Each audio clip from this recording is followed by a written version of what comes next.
날마다 쓰는 나의 신앙일기 TV 데일리 큐티 나무향기입니다. 오늘은 요한복음 4장 39절부터 45절을 묵상하겠습니다.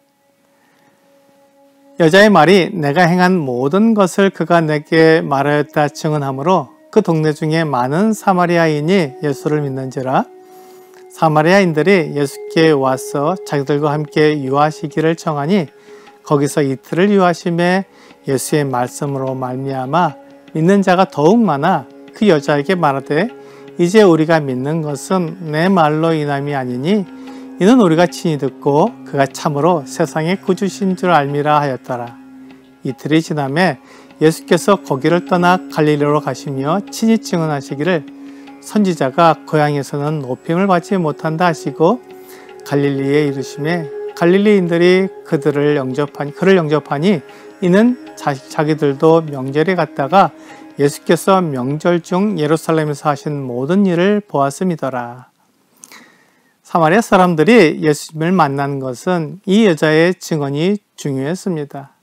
이 여자는 예수님을 전혀 알지 못했던 사람들에게 내가 행한 모든 것을 그가 내게 말하였다라고 증언했습니다. 그 동네 사람들은 이 여자의 부끄러운 과거에 대해 알고 있었지만 그에 대해 말하지 않았었는데 예수님이 여자의 과거를 모두 알고 있다는 것에 놀랐습니다. 그리고 그렇게 모든 것을 아는 분이 누구인지 만나러 우물가로 몰려 나왔습니다. 사마리아 사람들은 예수님에게 자기들과 함께 머물러 달라고 구했습니다. 그러자 예수님은 그곳에서 이틀을 더 머무르셨습니다. 예수님은 사마리아 사람들에게 하나님의 사랑과 은혜를 전해주고 싶었던 것입니다. 예수님은 그에 대해 편견이 없었습니다.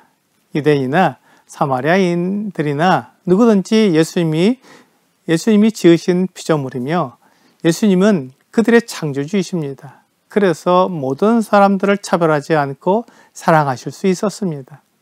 유대인들은 사마리아 사람들과 상종하지 않았습니다. 그래서 그들에게 하나님의 말씀을 전해주지 않았습니다. 그들을 혼혈 민족이라고 해서 거들떠 보지도 않았습니다. 하나님께서 이스라엘을 부르신 목적은 다른 민족보다 우월의식을 가지게 하려는 것이 아니었습니다. 이사야 43장 7절은 내 이름으로 불려지는 모든 자, 곧 내가 내 영광을 위하여 창조한 자를 오게 하라.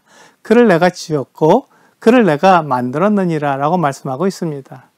이스라엘은 하나님의 영광을 위해 세워진 하나님의 백성들입니다.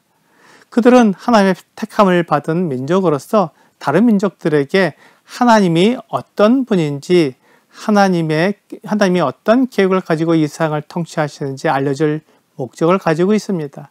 하지만 이스라엘 사람들은 자기들이 하나님의 택함을 받았기 때문에 다른 민족과 차별성을 가지기 시작했습니다.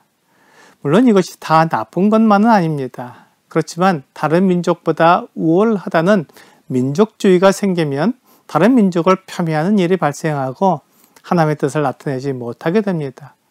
그들은 사마리아 사람들을 사랑하시는 하나님을 그들에게 보여주고 그들이 하나님께 나오도록 인도해야 했지만 오히려 그들이 하나님께 나오지 못하도록 그 앞을 가로막았고 하나님을 알지 못하게 방해했습니다.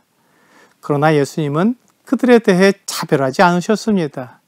그래서 그들의 요청대로 이틀 동안 그들과 함께 지내면서 하나님의 뜻과 사랑에 대해 알려주셨습니다. 이 일로 사마리아 사람들 중에 예수님을 믿는 사람들이 더욱 많아졌습니다. 자기들을 차별하지 않고 사랑하며 진리를 알려주시는 예수님을 믿는 사람들이 많아진 것은 당연한 결과일 것입니다. 그 사람들이 여자에게 말했습니다. 이제 우리가 믿는 것은 내 말로 인함이 아니니 이는 우리가 친히 듣고 그가 참으로 세상의 구주신 줄 알미라. 예수님을 처음 믿을 때는 나에게 예수님을 소개하고 하나님의 계획을 알려준 사람에 의해 믿음을 가지게 됩니다. 그러나 참된 믿음은 다른 사람이 말해주는 것을 받을 뿐 아니라 그것이 사실인지 확인함으로 가지게 되는 믿음입니다. 사도행전 17장 11절과 12절은 베레아에 있는 사람들은 데살로니가에 있는 사람들보다 더 너그러워서 간절한 마음으로 말씀을 받고 이것이 그러한가 하여 날마다 성경을 상고하므로 그 중에 믿는 사람이 많고 또 헬라의 귀부인과 남자가 적지 아니하나 라고 말하고 있습니다. 그들은 사도 바울이 전해주는 말씀을 받아서 믿음을 가졌지만 바울이 전해주는 말씀이 과연 그러한가 하여 날마다 성경을 상고했습니다. 바울이 가르쳐주는 말씀을 그대로 받은 것만 아니라 성경을 통해 확인해 보았던 것입니다. 그 결과 믿는 사람이 많고 헬라의 귀부인과 남자도 적지 않았다고 말씀하고 있습니다. 이것이 하나님의 말씀을 그냥 받아들인 것과 확인해 본 것의 차이입니다. 사마리아 사람들은 처음에 이 여자의 증언으로 예수님을 알게 되었지만 이제는 그들이 예수님을 직접 알게 되어 예수님이 세상의 구주이신 것을 믿게 되었습니다. 이제 예수님은 사마리아를 지나 갈릴리로 가시게 되었습니다. 그런데 예수님은 선지자가 고향에서는 높임을 받지 못한다고 말씀하시므로 자신도 갈릴리에서 환영받지 못한다는 것을 미리 알려주셨습니다. 사람들의 가치관으로는 진리의 하나님을 받아들이지 못한다는 것입니다. 그런데 예수님이 갈릴리에 도착하셨을 때 갈릴리인들이 영접했습니다. 예수님께서 선지자가 고향에서 높임을 받지 못한다고 말씀하셔서 갈릴리에서 아무런 환영을 받지 못할 것으로 생각했는데 갈릴리 사람들이 예수님을 영접했다는 내용에서 의아한 생각이 듭니다. 그렇지만 예수님이 말씀하신 높임을 받는 것과 갈릴리 사람들이 예수님을 영접한 것은 서로 다른 이야기입니다. 갈릴리인들이 예수님을 영접한 이유가 그 뒤에 나오고 있습니다. 이는 자기들도 명절에 갔다가 예수께서 명절 중 예루살렘에서 하신 모든 일을 보았음이더라 라고 말씀하고 있습니다. 그들은 예수님이 예루살렘에 계시면서 행하시는 표적을 보았던 것입니다. 니고데모와 비슷한 경험을 한 것 같습니다. 이 표적을 통해 예수님을 하나님의 아들로 영접한 것이 아닙니다. 그들은 예수님이 행하시는 표적을 또 보고 싶어서 영접한 것입니다.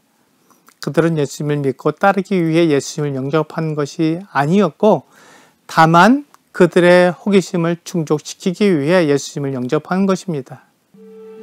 오늘의 적용 질문을 보겠습니다.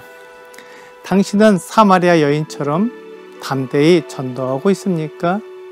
그렇지 못하다면 그 이유는 무엇입니까? 사마리아 여인처럼 단순히 사람들에게 와 보라고 전해야 하는데 내가 사람들의 문제를 해결해주고 내 지식과 내 능력으로 사람들을 진리 가운데로 인도하고 싶어 하기 때문에 지식의 부족함을 느끼거나 내 논리가 맞지 않으면 담대함을 잃는 것 같습니다. 오늘 주위 사람들에게 내가 확신하고 있는 바를 말해주고 예수님께 나와 보라고 담대히 전하는 여러분과 제가 되기를 주 예수님의 이름으로 기도합니다.